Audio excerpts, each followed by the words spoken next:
Albert Einstein on defineerinud hullumeelsuse lihtsalt ja arusaadavalt. Ehk siis, tehes asju samal viisil ja oodates teistsugust tulemust. No see on ikka tõesti hullumeelsus. Teistsuguse tulemuse on võimalik aga saada tegevusi muutmata. Sa ei usu? Vaatame natuke lähemalt ja alustame algusest. Kõik ja absoluutselt kõik saab alguse mõttest. Kui mõtet ei oleks, siis keegi ei oleks lennanud kuule, meil poleks digimaailma, me usuksime ikkagi veel täna, et maakera on lapik. Meil puuduks see suurepärane võimalus nautida lödiburgereid, meil poleks õrna aimugi ilmarattast või Eiffeli tornist. Ja mis kõige olulisem, ka meie ise ei eksisteeriks.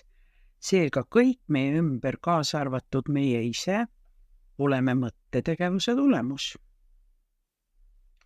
No mis lugu selle mõttetegevusega siis on? Üpris lihtne tegelikult. Inimene mõtleb 95% oma ärkvel oleku ajast ja see teeb umbes 60–70 000 mõtet päevas. Seega me mõtleme peaaegu vahet pidamata. Samal ajal, kui meie teadlik meel mõtleb, võtab meie alateadvus tegevused reaalsuses üle ja töötab autopiloodil. Seega, sel ajal, kui meie mõtleme, me käitume vastavalt varem õpitule. Kõnnime, sõidame autoga, räägime, loeme ja nii edasi. Tegevused, mis on selged, ei nõua enam meie mõttetööd. Täna me ei pea enam mõtlema, kuidas jalga jala ette tõsta, et punktist A punkti B jõuda, vaid meie alateadvus õppis selle kunagi kordamise teel juba ära ja samal ajal, kui meie liigume nende kahe punkti vahel, me mõtleme hoopis millelegi muule. Miks on mõtted olulised? Sellepärast, et nendest saab alguse meie elu ja seda sõna otseses mõttes, sest see, millele me koondame oma tähelepanu ehk millest me mõtleme, selle me saame. Me teeme valikuid mõttetöö tulemusena, me reageerime olukordadele mõtteajal, me tegutseme mingi mõtte tõttu ja nii edasi, ehk me mõtleme kogu aeg. Iga meie mõte tekitab emotsiooni ja reageeringu välja arvatud kahel juhul. Kukkumine ja valiheli. 90% meie mõtetest on samad, mis eelmisel päeval ja me isegi ei märka seda. Sageli me tegeleme aga mõttetööga nii intensiivselt, et töötav mõte läheb kaduma ja me satume mõtete nõiaringi. Sa juba tead, et mõtted loovad sinu reaalsuse ehk kõik ja absoluutselt kõik saab alguse mõttest. Iga mõte loob emotsiooni. Eneseabiterapeudid soovitavad mõelda positiivselt, väites, et siis hakkab maailm meie ümber muutuma. Mida see üldse tähendab? Mida teha tuleb? Piritamme kasvatada?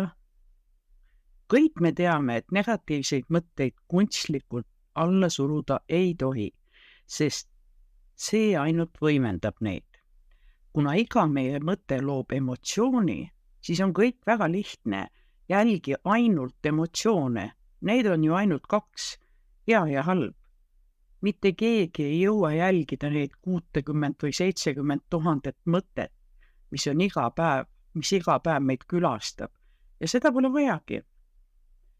Kuna mõtlemist peatada ei saa ja tegevus jääb samaks, me mõtleme 95% oma päevast, siis selleks, et elada vabana, tuleb meil muuta lähenemist.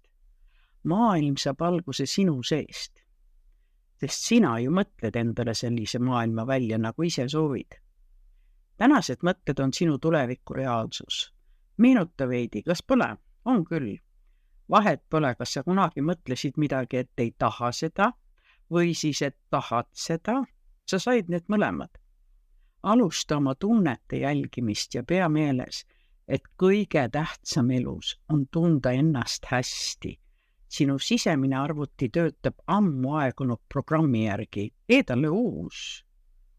Igal hommikul, kui ärkad, asu kohe programmeerima oma sisemist arvutit ja tee seda nii tihti kui võimalik. Alateadvus õpib ainult kordamise teel. Siinkohal kohustuslik kõne iseendale.